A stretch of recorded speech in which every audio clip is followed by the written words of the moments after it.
Good Monday morning, Arizona students. Welcome to the HYFNtv morning show. I'm Tiffany. And I'm Diego. It's a beautiful fall morning, so let's get the morning show started.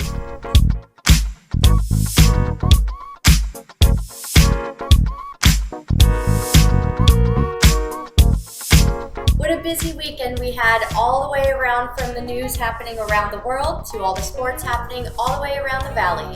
At HYFNtv, we have you covered with the latest news updates around the valley in your corner.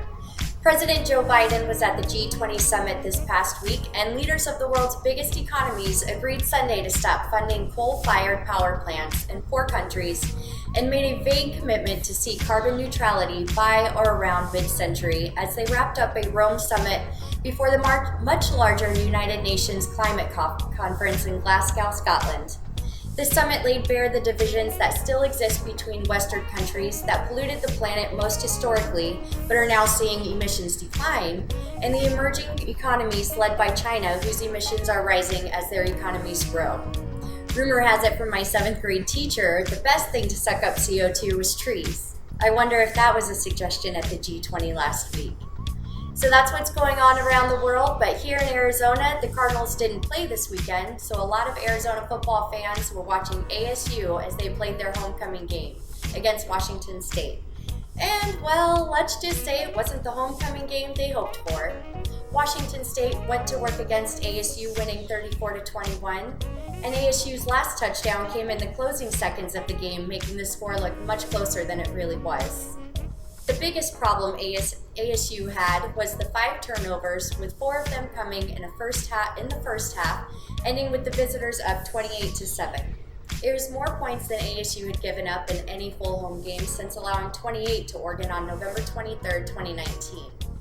This loss is their second straight loss, with the Sun Devils having lost at Utah 2 weeks ago. And when asked about his team's ability to handle adversity after this loss, here's how head coach Herm Edwards responded.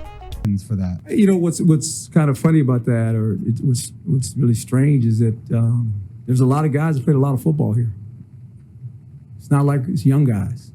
And I think sometimes their intentions are really good, and then when something happens, they got to get through it. They got to get it, let it go, and don't hold on to it.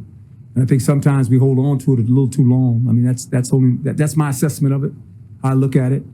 But it's a resilient group of guys. They're hurting. There's no doubt.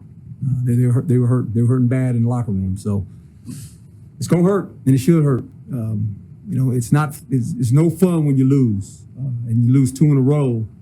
That sense of accomplishment you haven't had in a couple of weeks now. It's been 3 weeks because we had a bye too. So we got to find a way to win a game so we can get some joy back in the locker room.